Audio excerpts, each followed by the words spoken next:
വാനത്തെ നോക്കിയൊക്കെ അന്ന് കട്ടമരം പോകുമ്പം ഈ വെള്ളിക്കണിയും പിടിച്ചൊക്കെ വിടും. അങ്ങനെയാണ് വാണം പാത്താൻ എന്ന് പേര് വന്നത്. ഈ 2 ലൂട്ട് വെട്ടി 2 ഇഞ്ചിന് വെച്ചപ്പോൾ എന്നെ ഇങ്ങനെ ആൾക്കാർ പറയുന്നത് ഇവൻ്റെ കിറുക്കാണെന്ന് പറഞ്ഞ് ആ പേര് എനിക്ക് ഇന്നും ഉണ്ട്. കിറുക്ക അലോഷ്യസ് എന്ന് തന്നെ അറിയപ്പെടുന്നത്. എനിക്ക് പറഞ്ഞാൽ പപ്പയുടെ കൂടെ അന്ന് ജോലിക്ക് പോകുന്നത്. ഞാൻ ഒറ്റ തനിച്ചല്ല പോകുന്നത്. എൻ്റെ പപ്പ എന്നെ കയറ്റിക്കൊണ്ട് പോകും. ഒരു പൊട്ടാങ്കിളെന്ന് പറഞ്ഞൊരു അങ്കിളുമായിട്ട് എന്നെ നടുക്കിരുത്തി ഇങ്ങനെ കൊണ്ടുപോകും. അന്നൊക്കെ ഭയങ്കര കാറ്റാ. അപ്പോൾ അവിടെ ഇങ്ങനെ വിറയ്ക്കും. പക്ഷെ ബസ്സിലെ ഇതെന്ന് പറയുന്നത് പോകുന്നതിൻ്റെ അന്ന് തന്നെ ഫസ്റ്റ് ദിവസം തന്നെ എനിക്ക് വലിയ സ്രാവ് എനിക്ക് പിടിച്ച്. അതൊരു വലിയ ഇതായിരുന്നു. പപ്പായായിട്ടൊക്കെ പോയി. അപ്പോൾ അന്ന് 3 സ്രാവ് ഞങ്ങൾക്ക് കിട്ടി. അപ്പോൾ എനിക്ക് ഇതിനെക്കുറിച്ച് ഒന്നും അറിയത്തില്ല. അപ്പോൾ പപ്പയാണ് ഇതിനകത്ത് മെയിൻ പഠിക്കാൻ. പപ്പ എന്ന് പറയുന്നത് 5 തെങ്ങിൽ അറിയപ്പെടുന്ന ഒരു മത്സ്യത്തൊഴിലാളി. അറിയുന്നതെന്ന് വെച്ചാൽ എൻ്റെ ഓർമ്മ എന്നത് ഇങ്ങനെ ഒരു മനുഷ്യൻ പിറന്നിട്ടില്ല. അത്രയും വേണ്ടി ഡീസൻ്റായ ഒരാളാണ്. സമാധാനത്തിലായിരുന്നാലും മറ്റുള്ളവർ വിളിക്കുന്ന ഒരു സ്നേഹം. എൻ്റെ പപ്പ അങ്ങനെ മരിക്കുന്നവരെ തമിഴ് പറഞ്ഞിട്ടാണ് എൻ്റെ പപ്പ. ഞങ്ങളുടെ പപ്പ തമിഴ്നാട്ടിലാണ്. അത്രയും ഡീസൻ്റ് ഒരാളായിരുന്നു. എന്ന് വെച്ചാൽ പപ്പായെ വിളിക്കുന്നത് വാണം പാത്താൻ എന്നാണ് വിളിക്കുന്നത്. എന്തുകൊണ്ട് അങ്ങനെ വിളിച്ചെന്ന് കേട്ടപ്പോൾ ഞാൻ വളർന്നു വന്നപ്പോൾ കേട്ടപ്പോഴാണ് അമ്മ പറയുന്നത് അപ്പ ഇങ്ങനെ വാനത്തെ നോക്കിയൊക്കെ അന്ന് കട്ടമരം പോകുമ്പം ഈ വെള്ളിക്കണിയും പിടിച്ചൊക്കെ വിടും. അങ്ങനെയാണ് വാണം പാത്താൻ എന്ന് പേര് വന്നത് പപ്പായ്ക്ക്.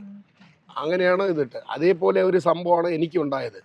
1987 ഇങ്ങനെ ഒരു ലൂട്ടുള്ള വള്ളമേ ഉള്ളായിരുന്നു അന്ന്. ഈ 2 ലൂട്ട് വെട്ടി 2 ഇഞ്ചിന് വെച്ചപ്പോൾ എന്നെ ഇങ്ങനെ ആൾക്കാർ പറയുന്നത് ഇവൻ്റെ കിറുക്കാണെന്ന് പറഞ്ഞ് ആ പേര് എനിക്ക് ഇന്നും ഉണ്ട്. കിറുക്ക അലോഷ്യസ് എന്ന് തന്നെ അറിയപ്പെടുന്നത്. കാര്യം 2 ഇഞ്ചിന് വയ്ക്കുന്നത് ഞാൻ സ്വയം ഇങ്ങനെ ചിന്തിച്ച് എന്ന് വെച്ചാൽ നമ്മൾ 1 ഇഞ്ചിൽ പോയി നമ്മളെ സാധനം നഷ്ടപ്പെട്ടു പോയാൽ നമ്മൾ തിരമാല ഒഴുകി പോകുന്ന കാറ്റിലൂടെ അങ്ങ് ഒഴുകി പോകും. അപ്പോൾ 2 ഇഞ്ചിനിരുന്നാൽ നമുക്ക് 1 ഇഞ്ചിന് നഷ്ടപ്പെട്ടാലും അടുത്ത ഇഞ്ചിൽ നമുക്ക് ഓടി വരാമെന്ന് പറഞ്ഞാൽ അന്ന് എനിക്ക് സ്വയം ഇങ്ങനെ ഒരു ചെറിയ ബുദ്ധി ഇങ്ങനെ ചിന്ത വന്നുകൊണ്ടാണ് അറിയുന്നത്. എല്ലാവരും അവരുടെ ഭാഷയിൽ ഇംഗ്ലീഷിലൊക്കെ പറയും I am very only mind എന്നൊക്കെ പറയും. അവരുടെ ബുദ്ധി എന്ന് പറയും. ഞാനങ്ങനെയല്ല. I am very only Jesus mind എന്ന് വെച്ചാൽ ദൈവമാണ് നമുക്ക് അറിവ് പകരുന്നത്. എവിടെ നിന്നാണ്? നമ്മൾ എത്ര പഠിച്ചാലും നമുക്ക് അറിവ് വരുന്നത് നമ്മുടെ ദൈവം തരുന്ന അറിവ് അവിടെ നിന്നാണ് വരുന്നത്.